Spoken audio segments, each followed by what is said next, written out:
Hello. Hey, Craig. How you doing, Craig? All right. Let's call him my son to remind him. He'll make a quorum.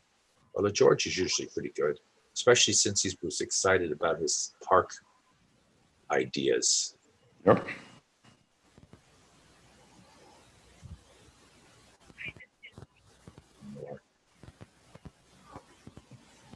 No luck with my son. Well, I was very impressed. Now that I'm walking the park, I look at the benches. It's so obvious you have the plaques there for those benches. That all those benches were put in by the Boy Scouts, and he's there. I was very impressed with that. Do you guys make money off of that? Is that a fundraising thing for you? No, it's Eagle Scout projects. The scouts have to plan it. They have to get the donations. They have to get the permissions, and get other people to help. So that was, I think, the O'Briens did one of the O'Brien boys did the benches a few years ago. Oh, like one Eagle Scout did a number of the benches? Yeah, that was his project, was to put in a certain number, 8 or 10 or however many of those benches there are. Mm-hmm. I like them. I like it. Oh, thanks. Hi, Cole. We have a quorum, so shall I? We move to open, right? And then I move. Second. All in favor? Aye. So we are now official. So let's see. We had a whole list. They were just, as you can see, that we just get these emails, and they keep coming, When we had the secretary, I had a log. I started a log, and I was asking her to maintain a log for us. So that would kind of at least help us a little bit. But the log hasn't been updated, so we just kind of have to. I just go back through the emails trying to remember which one was which. I can just talk about what I did. That's easier, since we're all here. We could just first talk about the ones that we saw more recently. Which one did I saw? I saw a solar installation project up on Slate Quarry Road.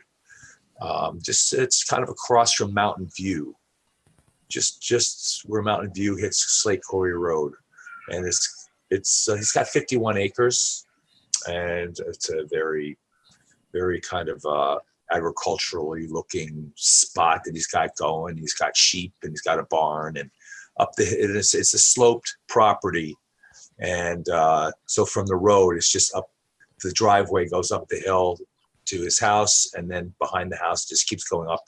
And he's got some fields and grazing areas up behind, and that's where he's going to put one of those open grazing areas up above the barns. He's going to put 65-foot long solar array,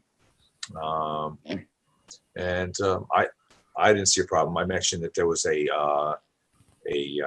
wetland there on the property, but it was very low and far away from the project. It seemed just visually, it seemed very far. And I kind of feel like solar panels to me are almost an agricultural use. I don't know. It's like harvesting the sun. I guess it depends on your aesthetic value, certainly an opinion. But yeah, well, and I know it's one of those aspects of the comprehensive plan that for these agricultural districts, it's important to promote the development of agricultural fixtures and the like, because that supports the industry of agriculture. Right. So, having a cow barn or a, corn crib or something like that is not to be considered unsightly because it's in keeping with the agricultural nature, but also it's supporting the industry that gives, it's like if you wanted to put up a cell tower and make it look like, something that was agricultural, make it look like a corn crib or a grain silo, that would not really be appropriate in that it's not directly contributing to that agricultural use. Right. You know, Well, anyway, that's the way that I read it. So harvesting the sun, I guess you could maybe call it agriculture. it's going toward his agricultural use. It's the energy he's going to use that on his property for his house and for his agricultural use. Yeah. But he's not going to eat the product. Right. But I But think, that's kind of fundamental to agriculture, is that you eat what it produces. Really? What if you what about methanol or something like that, or corn for That's more industrial, I think. fertilizers too? right? Yeah. I don't know. The more that they use for fertilizers they sell, right? That's not edible. It's not edible, but it's what are you going to use the fertilizer for? I guess if you use it for your lawn, it's not. I don't know. Yeah. There's also another thing, windmills have been, the old-fashioned farm windmills have been around for a long time, and I don't think they produce energy. They really directly drive water pumps, but they're still another thing, Yeah, well, they're used for irrigation, which is for growing the plants and that sort of thing. I don't know. My general impression is that the town is supportive of solar installations, as long as they're done, in a good way. But I don't think we should we shouldn't blur our genres. They are what they are. And I think it's wrong to call them agricultural because you can't eat them. Okay, so you say that where a farmer decides he's going to take a field and put in a solar array and start using that to harvest sun to sustain himself as a farmer and to maintain his fields, rather than turning it into a condominium development. You think, that's why I see it. I don't know. It's a crop. You're trying to argue a case in law, and I don't see it in the common sense application of the word agricultural. I would expect to eat the end product. No, well, I don't agree with that. Well, yeah, I mean, the same thing. I think you don't agree with it, but I mean, we speak English, and agriculture is a word in the English language. I mean, it's if you're using a solar array to generate electricity, it's not the same as growing a crop of wheat. Yeah, I just see that there's just so many uses of agricultural that you don't eat, where the final product you don't eat. But does anybody else? You ought to see Mill Road, where that property I went to across the street, the two barns, these massive barns that have these massive solar arrays. They're on the barns themselves, and they're just really pole barns. They're open, but look ugly, but they're just huge on Mill Road, right near 317, right across the street, and it's all open, a lot of open fields. Do you think it looks bad? What's that? Do you think it looks bad? Not real. I don't know. I'm very pro solar because I think they're going to use it to run their thing. So I'm kind of in favor of it myself, and just like they use windmills, right? Those old-fashioned windmills that were all over the old farms to pump water. I mean, it's not producing electricity and then getting the water through an electric pump. It's just direct drive in the pumps. So, right. I don't know. I'm also very much in favor of it. I think it's an element of our future. Yeah. And it's important, but I don't really support clear cutting a hillside to make room for it, because there's also value in the trees. Right.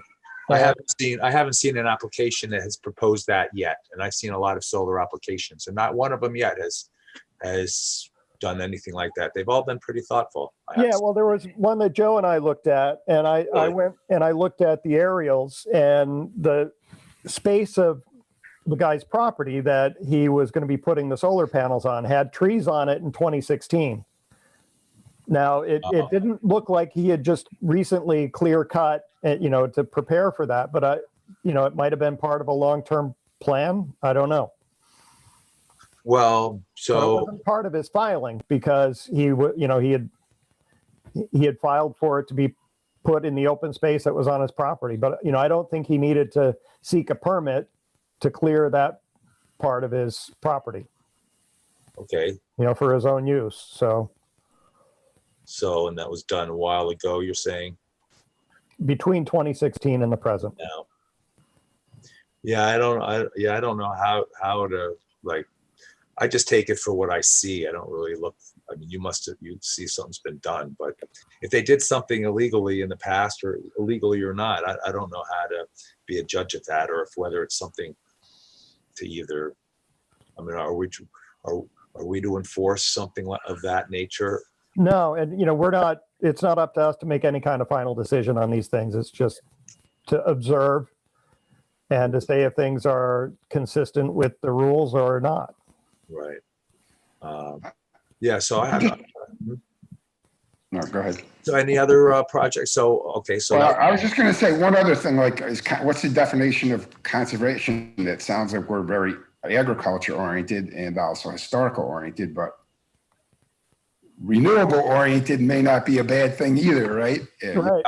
Yeah, but those things are not always in harmony with one another. Yeah, no, that's true. Sometimes you have conflicts, and it's, I think, an important role that we serve on, or at least the way that I see it, is to point out where there might be competing needs, and where at least there should be a consideration of protecting a particular resource or some sort of an identified feature. mhm. Yep, no, that's true. And, I think an important thing is knowing what those features are and where they're located. We talked before about the maps, and I looked, and there's a PDF of the comprehensive plan that's on the town, I think on the planning board's website. Yeah. And it has a number of appendices. There are like 20 of them, and each appendix is a map. And it has the agricultural district, that zone D or district D or whatever it is, the map that shows the agricultural areas in the town of Rhinebeck. Right. That map is on there. The historic district with the numbered property showing which house is listed on the National Register. That's in the comprehensive plan. I saw the list of the scenic roads in the comprehensive plan. Exactly. And there's a map that has them all outlined, the ones that are state and the ones that are designated by the LWRP or whatever, the waterfront project. After Fred had so quickly found the agricultural district mapping at our last meeting, while we were speaking about it, I went and I was able to find the GIS. Yeah, was able to get the GIS file for it. So for that last report I did, I was able to do an exhibit with the agricultural district shown. It's very oddly shaped. And this one wasn't in the district, but it was near the district. But it looked like it was very much part of it. It looked very agricultural, the property. Right. So yeah, the maps are available. Yeah, that was from Dutchess County, and I'm also between that and Cornell Cooperative Extension. They have that stuff. So I have it all in the GIS, so it makes it easier for me. It just overlays. Well, you have to have. What do you have to have? ArcGIS or something like that to. You can use the ArcView. It's called QGIS. It was something I found and downloaded for free, and it seems were serving me well. Uh-huh. There's probably other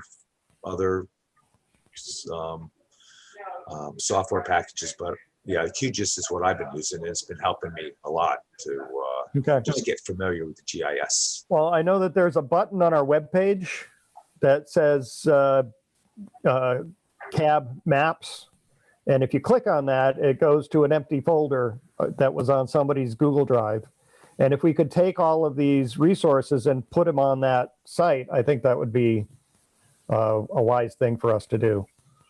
Yeah, I mean, in what format? I mean, we could just link the comprehensive plan, and they have a lot of those maps right there. Right. But I don't know if we're going to set up the whole GIS kind of system on that. But yeah, I would think it won't be. There's a button on our page that says CAB Maps. Yeah. And when you click the button, there are no maps. Right, There right. should be maps or no button. It's what's it, John? I forget his last name. He's our town clerk, one of our town clerks. He's the one who's in charge of maintaining the web pages for us. And if one of us has something that we think needs to be done, go to John and tell him to straighten it out and ask him to straighten it out. John Yeah, who? right. I think it's What's- Gaudier. What's that? Is it John Gaudier? He's a town The clerk, clerk. Yeah. the town clerk, John. Fred, Fred knew his name. I forget his name. I could look. I think it's Gautier, or he's one of them. He works there and refers to himself as a town clerk. Right. There's two town clerks, a guy and a woman. Yeah. The guy, and he's the one who's, and it would probably be advantageous for us to get more, somehow get it more shaped for us and updated. It probably hasn't been updated in forever. And I know the planning board links are all wrong as well. A lot of their links are wrong as well. Yeah. Well, George and I went on a couple of site visits on Wednesday and Yeah, tell us about had that. a chance to talk to Mike Trimble Okay. about, and they have similar issues as far as planning board meetings and that sort of thing. Being able to access them on YouTube or on Panda. And he says it takes a very long time for the links to get posted. Oh, and what if we wanted to see the meetings? You mean? If you want to see the meetings, well, I don't know if we want to continue with what you were doing, go through the Previous. site visits, Yeah. finish So with that list. Yeah. Because I'll have more to say about what George and I discussed with Mike. Okay. Yeah. Yeah. Tell us about your site visits. I think I just had one. Maybe I had another that I'm forgetting. Okay, we had The two, and I wanted to do them with George because they were in the historic district overlay in Rhinecliff. One was at 70 Kelly Street. It's a screened porch addition. And the other one was 35 Russell Avenue, which is the corner of Russell and Kelly, right at the edge of Rhinecliff on your way like toward Wilderstein. And that was adding a window to the guy's kitchen. Uh-huh. And it was a small window. It's very much in keeping with the existing character of the building. The guy's he's a preservation architect, so he's very conscious of the issues, and he wasn't doing anything that was not sensitive and that was dissonant. Nothing that was. Were they vinyl clad? No, it was a wood frame Nice. window.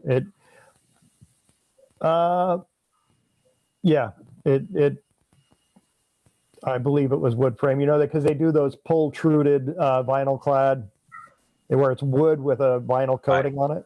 Yeah. Might have been one of those. Okay. I didn't look that closely at it. Okay. All right. So so you guys didn't have any objection, and it was a favorable. Yeah, it was. Act. Yep, no impact. And I'm working on the report.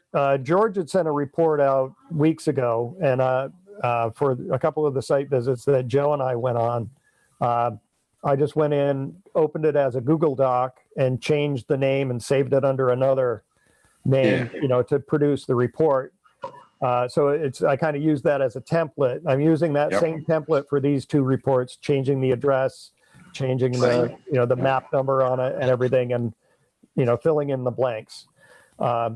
So when that's done, I'm going to share that Google Doc with all of y'all, so everybody can take a look at it. And this was one of the things that Mike Trimble had said, is that when we do these reports, it should really be the board making the assessment, so that we're speaking in one voice and not just the opinion of one person. Yeah. Okay. Well, what you're saying as far as with the Google Docs, I think that's what I thought that's what we've been doing. Well, right now we've just been emailing it out to the group Yeah, and the email comes out as a PDF, and that's fine because you can look at it and you can read it. But if we have it on as a Google Doc, then if somebody wants to go in and change something or add something, you can collaborate a little better. That way, you don't have to download it, revise it, save it under another name. Right. And then after everybody's had a bite at the apple, then you can save it as a PDF and mail it out to the. Yeah, I think that's what I did. I think mine, the two I wrote, were Google Docs, and then I saved them on my local machine as a PDF and mailed them out. But I didn't put the PDF in Google Docs. I just left that format. So it's the appropriate way so other people can edit it, like you said. And I have mine in a Word. I have a Word doc. That's what I use. I have my Word doc, and I just keep taking the last one. Like you said, I just take the last one and I just change it. Same with the emails. I just take the last one and I just change it and update it. So that's kind of what I've been doing. Format. Was it in the LWRP, yours? And were either of yours in the LWRP? Yes, my last one was, Yeah, and both of these were, because they're in Rhinecliff. Okay, so, and you guys mentioned that in the report? Yeah. Because I just want to make sure that doesn't get forgotten. That's kind of one of the primary reasons it's sent to us, some of them. Right. Because they're in the LWRP and we're supposed to kind of indicate whether there's an impact or not. They want kind of that. So there was the window, and what other one was the window, and in addition, the porch, you said, in the closed-in porch? Yeah, and it's a small house, 70 Kelly Street. It's right as you're headed out before you make the curve there, coming out of Rhinecliff, headed south. It's one of the small houses very close to the road. It's got a steep embankment behind it that goes up to, is that Orchard Street or? I'm not sure what, anyway, it's right there at the edge of the road. The corner of the house has a wooden deck on it, and he's going to be replacing that deck with a screened-in porch. So he's expanding by a couple of feet the footprint of the deck, and then it's going to be screened in and have a roof on it. My daughter started playing the drums. Let me mute myself while you're playing. Okay. But it's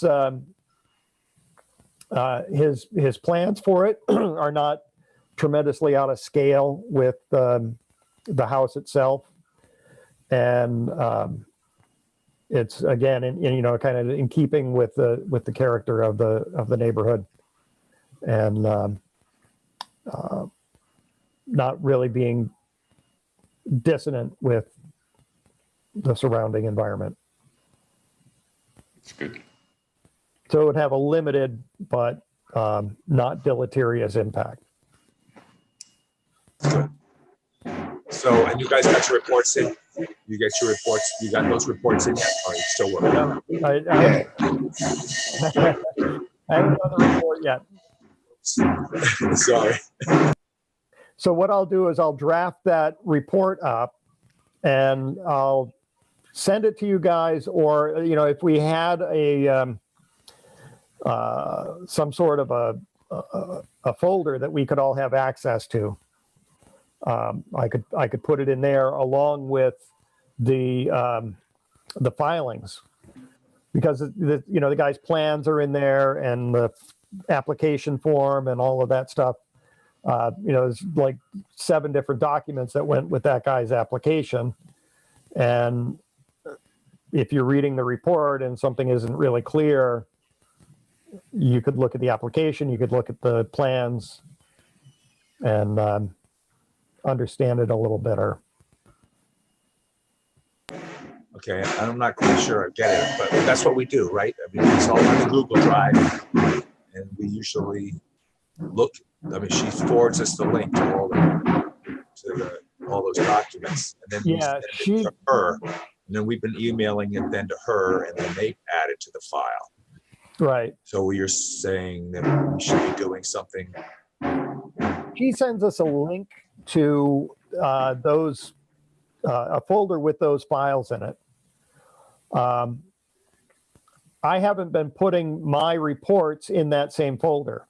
I've been emailing them to Gretchen and then copying everybody else. Yeah. That's good. Isn't that good? That's what we should be doing. Yeah. That way we all get a chance to see the report and then it gets to Gretchen. Sorry for the noise.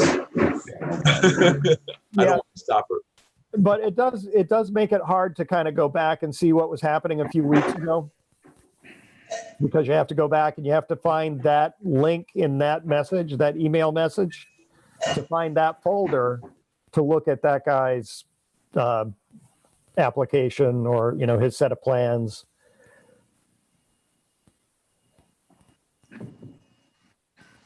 Yeah. I don't know. Do we have another option? I don't. That's so far.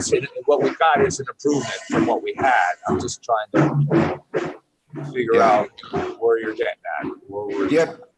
I think what it comes down to is we need our own secretary, and that person needs to establish a folder for us to organize all of our files. And I think Gretchen is taking us part of the way there, but she's not our secretary.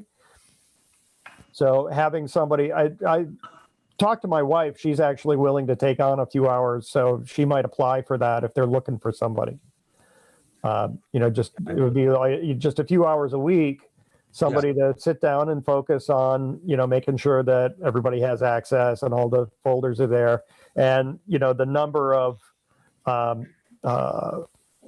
the number of applications matches the number of site visits, so that we know that everybody is covering the requirement. By the way, the ZBA sends you the PDF directly. They don't send you a link. They just send you the PDF. So that's two things I've done is with the ZBA, and I forgot the name of the person who sends them out, but both of mine were just PDFs that I printed and brought with me to this site. They were Lemon Lane, which you guys are aware of. Yeah. Then my process was to I took a copy of somebody else's thing and put it, in Google Doc, put it in sent it out to everybody to look at, got your feedback and updated the document, saved that in someplace. I'm not even sure where it's being saved. And that, that directory that I got the file that I copied from, and then I also create a PDF locally and email. That's my process. And I've done it twice, but the ZBA does send you the PDFs directly, so they're a little different. Right. The way they used to do it is they used to just throw the hard copies in the folder downstairs, which is our drawer, our file cabinet drawer. Okay. Send us an email and say, it's been referred to you and the documents are in that file drawer. And then you have to go to town hall to see what it was. Now we got it where Gretchen is sending us an email with the contact information, which is more than the ZBA does, and with that link to the Google Drive. So we have all the electronic documents. So that's a real big win. As far as us trying to, I know it would be good if we do it all jointly. I'm just kind of myself. I don't really want to do everybody else's report. It's like there's not enough time for me to get involved in everybody's report. And I just feel fortunate, if we get a report in, because up until now we were lagging behind. We weren't even getting the reports in because there was nobody doing them, and we wouldn't schedule our own site visits, and we would just get a last minute we'd get a last minute email that the planning board was meeting and meet tomorrow morning at 10 o'clock. And and if somebody could show up, they'd show up, and if they didn't go, and then nobody would submit a report. So at least now we're getting the reports in. So I'm happy about that. It would be nice if we could be more collaborative, but it's just a matter of how much time you guys want to put in. Right. Yeah. I mean, I think it's working. We're getting the work done, and I'll send when the last one I did myself, Mill Road. I only did 2 so far. Lemon Lane, I did with you guys. I asked you, did you want to come? Because I was new. I wanted to get because it's a little out of my realm. I'm a software engineer, but I'm starting to get into this more. And then with Mill Street, I basically sent you a note, and that not being able to come is fine with me. I called the lady because the PDF had all the contact information on it. So I called the lady, talked to her, gave me the thing. And then I set an appointment with her, and she says, I can't meet you outside. I'm inside. If you have a problem, just come and get me. But because she was Zoom meeting all day, she was working remotely. So I went to her house and checked it out. And then I called her after, said I was there. And if you want me, if you have any questions or concerns, just give me a call back. And then I used created the Google Doc, and then you guys reviewed, gave me a couple of good comments. I updated the Google Doc, created a PDF, and sent it. So, well, that's the same one, that Lemon Lane, Suzanne, what's her name? That lady with the pool house. That was a different one. But Lemon Lane, you guys were there, so I don't even have to talk about it. The Mill Road one was they wanted to build an accessory building, and it was like for the most part shielded from Mill Road. There's like a 20-foot opening, but it was also down about 12 feet from the road. And she kept insisting she was right across the street from that massive barn with all those solar panels. So she kept saying, well, that's the reason I should be able to do this. And I said, that's the only place she wanted, is the only place on the property that could go. So I noted that in the thing. And, wrote whatever else I wrote. It was in the LWRP, but no impact and the other things. So, I mean, it's the kind of thing, there was no place else to put it because she was like on a hillside. That was the only flat spot other than where the house was located. But there was quite a bit of shielding between a fence and a lot of bushes with about a 20-foot opening that somebody could see if they happen to look quickly. Well, they'll be able to see because she had it all staked out to, the builder was waiting for ZBA to approve it, I guess, or whatever. So. Well, and that one was a variance, right? It was a variance. Yeah, both of them are variants. Both of them, Lemon Lane and that one, were variances. Yeah. And I think that's kind of a principal difference is, the ones from the planning board, we're supposed to be checking to see if there's an impact on, specific resources, because it's, I'm not really sure of how they go about flagging the individual properties, but if that box is checked, that it ends up getting referred to us. I'm not as clear about when we get the referrals from the zoning board. Yeah. And it seems to be always in relation to a variance, but are we supposed to be doing the same thing? That's what I do. I think I did. Information that I don't even really get into the whole variance issue. I just say, like, is there a wetland? Is there a floodplain? Is there LWRP? Is there some environmental thing? And I just kind of note whether I think the project will impact that in any way. I'm sorry. I'd say, okay. Hi, Emily. It's good to see you.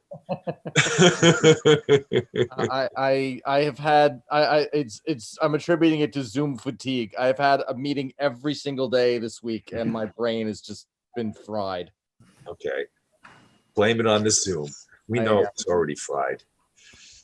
So, I'm blaming it more on my brain, though. So is that all you had to say about that one, Joe? Yeah, pretty much. Yeah, I mean, I did comment on how I said, because it is on a state historic road, that there was about a 20-foot path swath that didn't either have a big fence. She had a long wooden fence in front of her house that was partially there, and then a lot of brush that mentioned that there's that 20-foot swath that somebody could see if they look quickly, but they're more likely going to be looking at the barn across the street. And also it was down about 12 feet below the road. So, I mean, it wasn't a small building. It was probably, it wasn't huge. It was, I think 16 by 20 or maybe 20 by 24, but it wasn't gigantic. And it was about 12 feet tall, at the peak. It was a gable roof. So. Well, and I would also expect, like, when it gets to the ZBA and we do a report to the ZBA, then it also, if it gets past the ZBA, if they grant the variance, it'll go to the planning board, and then they're going to ask for the report again. I just give them the same report. Oh yeah, Unless you really, except for the one where I met you guys out on the Mill Road one. That was the only one I ever updated a report for, because again, it's like, there's only so much time that we can. How many reports am I going to write for one project? But it's Is that what that was? Is that what that was? That first one? Because you said that you had been there before, and I know that you were coming back mostly to kind of, get me and Joe acclimated to how things. But the first one was for the zoning board. Yep. And then it was the planning board. Yep. I see. And then it did get approved by the ZBA. And I don't know about the planning board. I presume so. What was the variance that he was seeking for that? That was the side yard variance. It was, and because that it was closer to the side yard than allowed, and it was what do they call it? An accessory structure in front of the primary structure. Okay, for the lot, yeah, yeah, for the garage. Right. And Cole, you had one. Yeah, it was similar. It was a barn that they were putting. It was on Pilgrim's Progress Road, which is a road off of 308. And they had a fairly large property, and they were building a barn that was situated in front of the house, or in between the house and the road. But still, just their property was large enough where, even the barn wasn't visible from the road. And by all means, like, the house wasn't visible either. So, and it was a fairly large barn. There were wetlands on the property, but they were well over 100 feet away. And it sounded like they were just not even constructing this barn. It was kind of the sort of thing where you, transport it there and just, you have a foundation built and you're able to just place it down or something. Yeah, it's kind of one of those deals. So yeah, no impacts there. Modular barn. Yeah, well, somebody in my neighborhood got one 16 by 20 or 14 by 20. But my neighborhood, that's not 14 by 20. So the 14 is just they get it within, that's like a wide load. You can get 14 feet down the road. That's the most you could do. A module is 14 wide, and I don't know what the width is. I think it's like 60 or 70 feet, but so they got the widest they can get on the road legally for that kind of thing. And George, you saw, how many did you see? I know there was the fence. Yes, the Mulligan Fence property is the only one is the only one that I authored so far something on since our last meeting. That one is seemingly a bit divisive.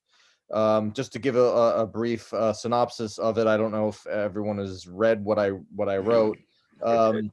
A rather prominent corner lot in the Sabasco Village neighborhood has requested special permission for a 6-foot high solid white vinyl fence in an extremely prominent location that would absolutely dominate the surrounding. Its scale is such that it would absolutely dominate that particular corner. The owner gave everybody a little bit of a hard time at the site visit. He was a bit combative and obviously annoyed to be inconvenienced by even having to entertain us and discuss this issue. He gave a myriad of reasons for why he was unenthusiastic about softening the impact of the fence with a planting scheme, in large part because he felt that it was a waste of water that he would be reluctant to, siphon off for that purpose. He also was adamant that the fence have to be solid because he, quote, doesn't know people who would be walking by his house. He gave really no legitimate cause to justify his paranoia other than that he is, I guess, a misanthrope and just doesn't like people. He claimed that because of the direction that the traffic flows on his street towards the Sabasco, is it Lake Pond? I don't know what the water feature in that neighborhood is. Anyway, he said this is a new house that he hasn't been living in long, but he's anticipating that people who don't live in his neighborhood would have the gall to walk past his house on their way to that lake, and he'd have to look at them. So anyway, I can't say I was sympathetic to that. I am surprised that Mr. Trimble and Edna Lackman really went out of their way to try to come to some kind of compromise, largely in regards to the height of the fence. I think as it stands right now, Edna's compromise solution is to suggest a 5-foot fence, but only one that is slatted and not solid, which I suspect he will reject. But Edna emailed me as recently as today to ask that I be a participant in the planning board meeting on Monday in regards to this project, because I believe she's sympathetic to how unsympathetic I was to his request. Okay. So I guess I'll be there on Monday, and I will weigh in on that. Interesting to see how that plays out. I thought, well, I just the tone of your report I thought was pretty harsh. I will concede that maybe I was. Yeah, I thought so too.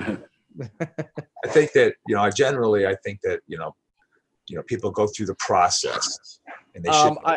In my defense, I'm not saying that it wasn't a little harsh. I think I was taken aback by how ungentlemanly Mr. Mulligan was at the site visit. And I think that that's what got my, sort of temper flaring a little. And I authored it immediately upon getting home from that site visit. That's too bad.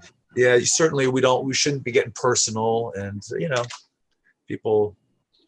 So hopefully it's people shouldn't get any sour taste from having to go through the process. Yeah. But it's these are rules, and they're clearly articulated, and what this guy is doing in filing for a variance is he's asking to suspend the rules for his benefit.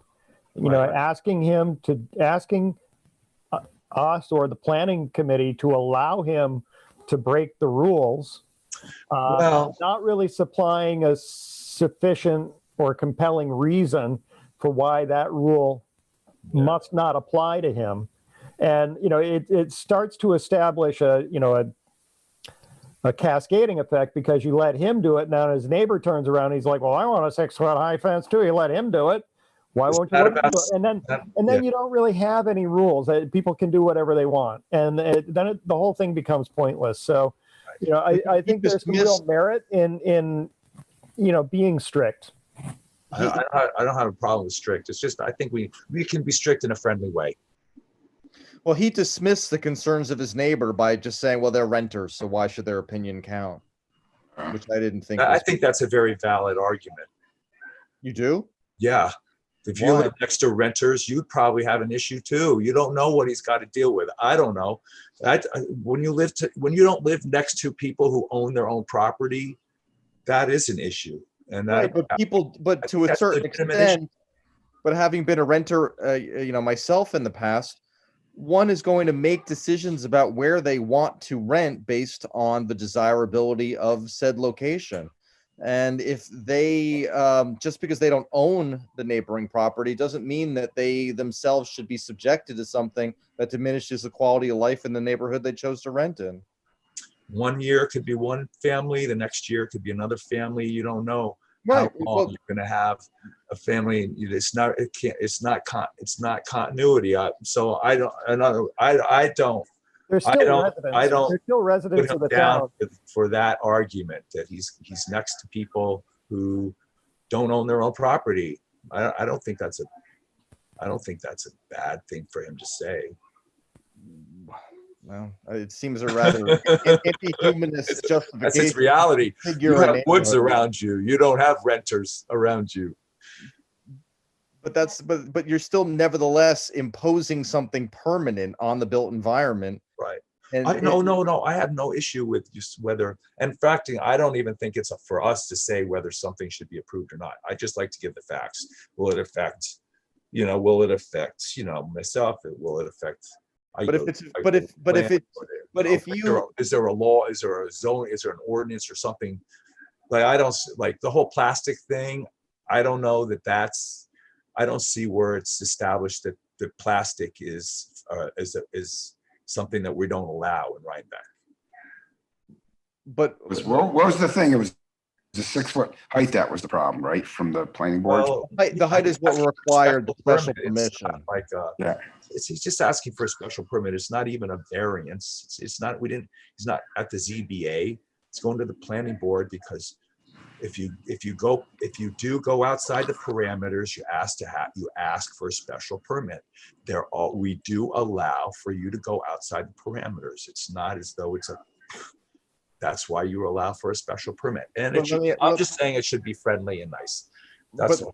But let me just go back to your other point, though, that you in some instances don't care, or if this is applicable to everything, whether it should or shouldn't be permitted. How, if we all informing consensus about a specific project think that unequivocally it's detrimental, wouldn't we then in effect be not wanting it to come to pass? What I'm saying is the issue with that you think it shouldn't be permitted was not what I take issue with. That I just thought it was the tone. That's all. I just think we should be friendly and professional. Okay, and also, my understanding of the project was that there's a minimum setback of 50 feet for an opaque fence of that size, and I think he didn't have the 50 feet. I think he had it right at the edge of the property. Is that correct? It's very close to the road. 50 feet? That seems very far from back. the front. Yeah, from the street side. So that was another if you're going to have a 6-foot fence, it's got to be 50 feet back from the road, so that people aren't putting a big fence like right along the roadway like you see in Hyde Park. Right. And that's the way that I read it. I don't know if that was. I didn't get any of that I didn't get any of that information out of the report. As far as how it might have offended our zoning or how it might not have complied. It was just more of it sounded more of a personal opinion thing. That's all. Just found more. I myself, I like to see how we can kind of contrast our opinions with the code. Between a personal opinion and fence not being where it's supposed to be. If it's supposed to be set 50 feet back from the street, that's not an opinion. I didn't get that out of the report. No, I'm saying I didn't get that information from the report. Maybe that needs to be in there. If I'm correct, and I don't know that I am. I might be talking about my. But everybody writes their own report, and I don't like to. I'm just happy everybody's doing reports. That's all. I just think, at the end of the day, when people go through the process, we should all still feel happy and good. And whether it's yay or nay, whether you say you support it or not, the tone should still be the same. It should should still fairly be a neutral tone. Yeah. Yeah. Well, are we we're really just supposed to report the facts, like, okay, it's in this, it's doing this, and it doesn't impact it. We're not really supposed to say whether we like it or not, because it's not. Well, you know what? We can say whatever you want, I'm not trying to mute anybody, because we don't have we make our own rules. I think it's we're an advisory board. Right. It's not up to us to approve or reject anybody's proposal, but we can advise that it's not in compliance. Right. Or whether we think it'll have an impact or not. And I like to keep it more like that's how I try to keep it. Whether it'll have an impact. You think it would have an aesthetic impact, and why? I try to kind of keep it kind of the facts. But I will see if it gets approved. It'll be interesting to see when you go to the the planning board. I think that the planning board generally tries to work with applicants. I think they, if they have issues, they'll try to compromise and try to work it. I don't think they're out to just say no to people. I think they do try to find some sort of common ground, something that's acceptable. And and if you look at the ZBA, I like the way they have their write-up, the way they do their decision making. It's very laid out, a very methodical way that they does it affect the common good compared to the good of the property owner, or who does it, how they're kind of weighing these two things. And then they just lay out the facts, boom, whether it's a yes or a no, it's still a very neutral tone, lays out the facts, and there you go. So you just don't want people to feel bad. And again, I apologize for being late. So should I presume, Craig, that you already discussed the two we saw yesterday? Yeah. Yeah, okay. But he said it was a window, which he thought that no impact. He thought it was a historical architect had designed that, and he said enclosed-in porch, which he didn't think was a historical any impact. Now I don't know what else we had. That's one of the things the secretary would do, is give us an agenda and put all the lists of the previous ones and the current ones. I'm expecting we should be getting another referral soon. The planning board's meeting like twice a month. But did anybody go to that Rookies Zoom meeting that they asked us to go to? Yeah. No. Rubies? There's something for that. Was this again? I don't think I'm on the zoning board distribution. I don't seem to be getting any emails from the zoning board. Well, this came out to CAB asking if a couple members could attend that special meeting or something for some Roogies. I know they were doing like a zoning change. I don't know if that was the one, or if that's what it was about, doing some zoning change so they can move the maintenance, the repair work out of the village or something. I don't know if that's the same thing or if there's something else, but we didn't go, so we don't know. And of course, the planning board always suggests that we should attend their meetings, but again, it's like, who's got the time, right? Yeah. Who's got the time? That's why, I'm just happy if, one person, one report, it would be nice if we could all collaborate on all of them, but who's got the time? Right. Did you cover all the site meetings, at least the ones that we all did? And I don't think the one anybody. that we all did, and I'm not really. I think we got them all. Okay. I don't think we missed any. Because George and I had a sideline with Mike Trimble on Wednesday, and he said some things just, about process and, things like you said, we should have somebody from our board tune into the planning board meeting. Right. That's what they want. Who's volunteers? Well, in the past, they used to have one person who would do that everything. That's all they would do. And they wouldn't even do that. One person wasn't doing site visits or anything. They were just doing their planning board meetings. And they used to just they would do one a month, one month, and then two. It was every other, two every other. It was one and then two and then one, every other. But if they themselves hadn't gone on the site visits, how then could they, if questions get punted to them, how could they weigh in then on anything? They were probably missing a lot of site visits. I think they might have gotten some. I'm not saying they didn't get any of them, but I think they were probably missing. And then they would just kind of just talk about it during their meetings, and they just kind of look at the plans and just kind of talk about it. But I think they were missing. I think they were missing site meetings. And another thing that Mike had mentioned, he said that we should be collaborating on these reports and discussing them in our meetings. And I said, we get the application, and there's like 2 or 3 weeks before the public hearing. Yeah. So there's not a meeting in between there always, and it doesn't seem to work on a practical level.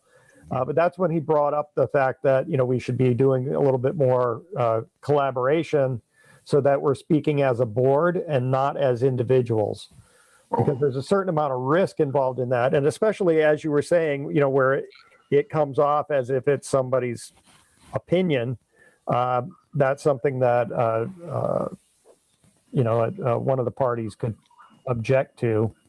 Yeah. Well, I think each of us, when we write a report, we've gone together in groups, but I think we're probably heading the direction of one per thing. But at least I have, and I think you have, Craig, and others, send the report to everybody and get their opinion. I hope I got it to everybody. I admit I'm bad with that. Yeah, I'm bad with that because by the time I just want to get my report out and get it done and then just be done. I don't want to spend a lot of time on each report.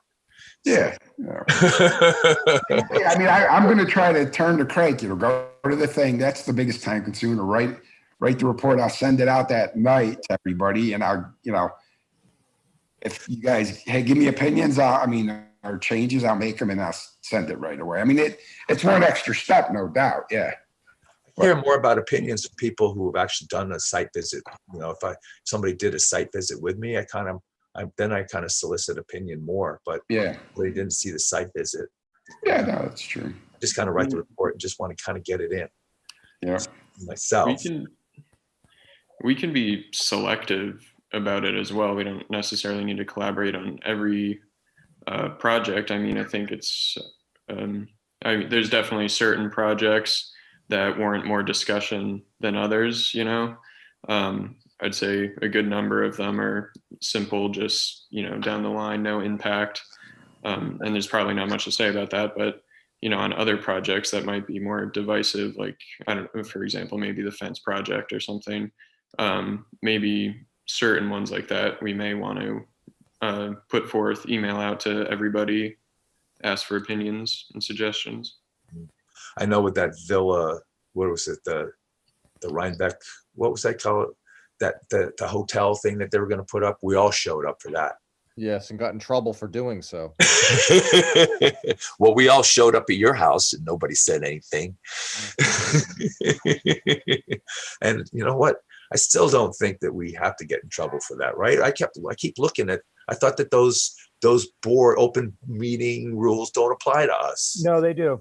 They do. I looked up the New York State open meetings law, and if we are a body that requires a quorum for action, and we're doing public business, then it has to be a public meeting. If we meet for the purpose of doing more than just observing or obtaining information. So like if a site visit, if we all went on a site visit, then nobody should really have any objection to that because we're just trying to gather information.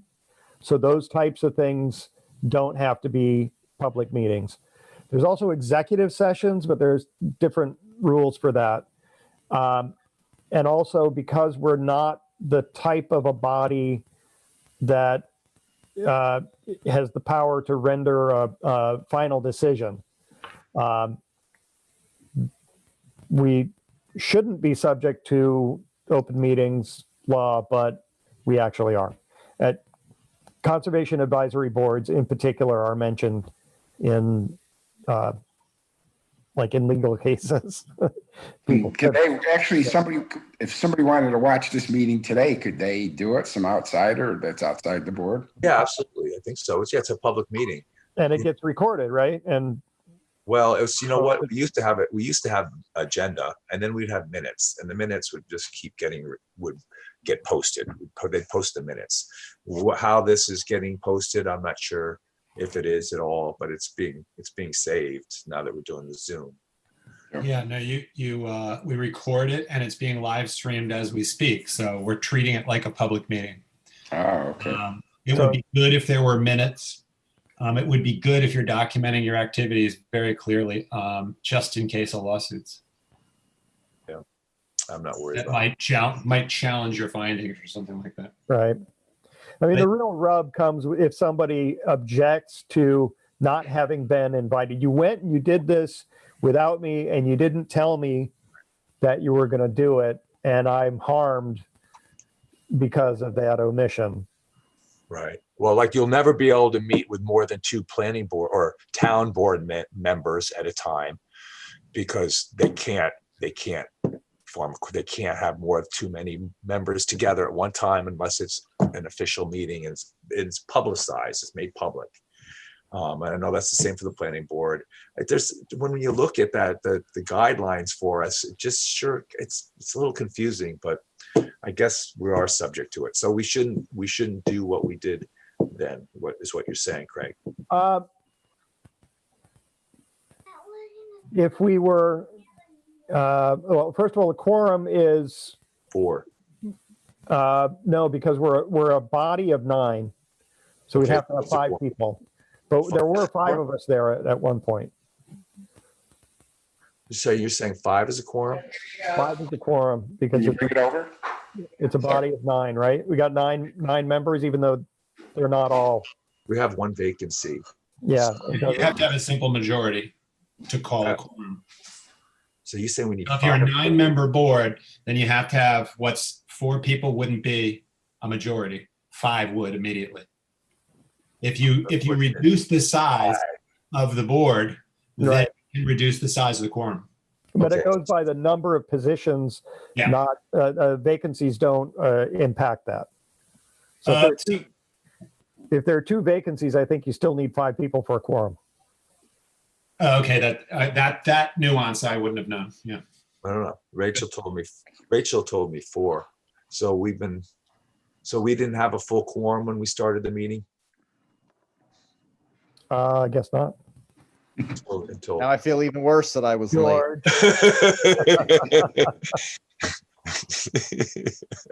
I'm sure you got a cocktail in your hand to make Yeah, it right feel at right. the beginning, I swear. So is that the way it is? It's a majority. It's got to be a majority. So The slots, according to Craig. And he sounds like he's looked into it in detail. who said what? I did. Yeah, I looked it up on the New York State Public Meetings website. Yeah, the So you're open. saying if it was a meeting law, 7-member, if it was a 7-member board, you need 4. But if it's a 9, we need 5. Yeah. And that's I wonder if the, that's we're- why it was. by statute, we're a 9, like the rules of the town are that, we have a 9-member board. And even if we don't have 9 members appointed to the board, we're still a body of 9. Well, at one time we were down to maybe 3-4 members. So are you saying Yeah. we would never have had a quorum? You could never have I a don't think quorum. that's right. I don't think that can be right. I mean, I think it's like we're paralyzed if we don't have at least 5 members. Well, that's why it's speaking as a member of Star Library's board. That's why the director is adamant that the nominating committee find people to fill the vacancies by January 1st, or we are not operating legally. Or else you have to change your bylaws. Correct. Whatever that So- process is to say that this board has a smaller number of people now. I don't know if you can do that temporarily for like Nancy Richard, but she's holding a slot that makes it difficult for you to operate. Yeah, I don't know, but I suspect, Mark, that you do have to have those things consistently in place in order to technically be functioning as we are legally supposed to. You could send an email to Warren Raplansky and ask him. He's the town's attorney, and he would have an opinion about that, and he protects the town. So about whether we have 5 as a quorum, you mean, or what is it? yeah, or whether there's a way for you to temporarily change the slots by a letter or something like that that says, okay, one person, we're temporarily for 6 months reducing the total number of members of a board Yeah. to something that you can accomplish a quorum every month. Yeah, what I would do is, Or he may would check say, you can do that, but you have to type up, print, and file a letter. right. And so I would check with Ed Roberts first, because we pretty much been operating for the last over 6 months then falsely, because we were told that 4 was a quorum. If you let Ed Roberts know, he'll bring it to the town board, and the So, town board will. Ed Roberts is our Help make our decisions. liaison. He's your liaison? Okay. Yeah, so. So talk to, I would I'll talk. ask him what the deal is. Is 5 a quorum? Is 4 a quorum? What's going on here? Why haven't we been functioning thinking 4 is a quorum when we have a body of 9 and it should be 5? So I could just throw that out to him and see. I think maybe because our product is not anything, final. We don't make any official pronouncements. Nobody could go back and take issue. Oh, you didn't have a quorum when you did that, because our role is advisory. I don't think it applies as strictly, or I don't know. I don't think there's the consequence to it. Not that it doesn't apply. It's just that it's not of any real consequence because our product is not anything that relates to enforcement. It Well, I'll might check. be good though to know exactly who is and isn't then currently in the capacity as a member. I've noted that Amy person is still in all of our email threads, but she's never even officially been brought on board, right? She's officially a member. Yes, she is. Yes. Yes, she was voted in by the town board like over the summer. I don't even know what she looks like. Yeah, Has she I ever think I see a picture in her email when I her email address. But is there, like there would be on the library board, a certain number of meetings in a row that you miss that immediately ejects you? You know what? I talked to Ed Roberts because when we were down to no members, and Right. I'm like, how are we going to function? And we were functioning somehow. We didn't say we didn't have a quorum. That's why I want to check with him. But I was saying, like, we have inactive members, and he's like, well, that's not right, because I'm like, we should, And at the time, I'm like, well, I don't want to get rid of my veteran members. We only had 2 left, Rachel and Nancy. But what about this Amy Wu? Was like, why is she on?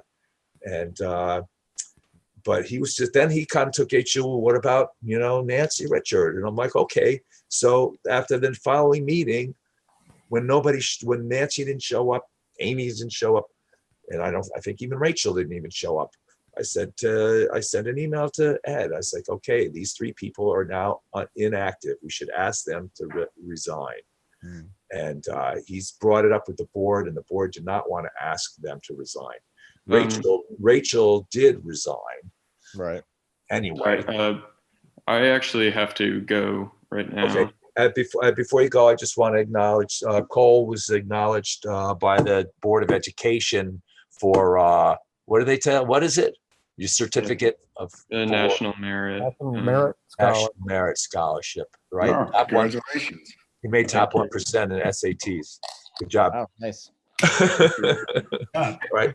So does that mean we're not a quorum anymore? I guess not. Yes, yeah, sorry about that. Actually, that's the meeting. Let's say, okay, in favor of ending the meeting. Motion. Aye. Yeah. Aye. Okay. It's over. Okay. Good night. All right. Good night, Cole. Thank So you.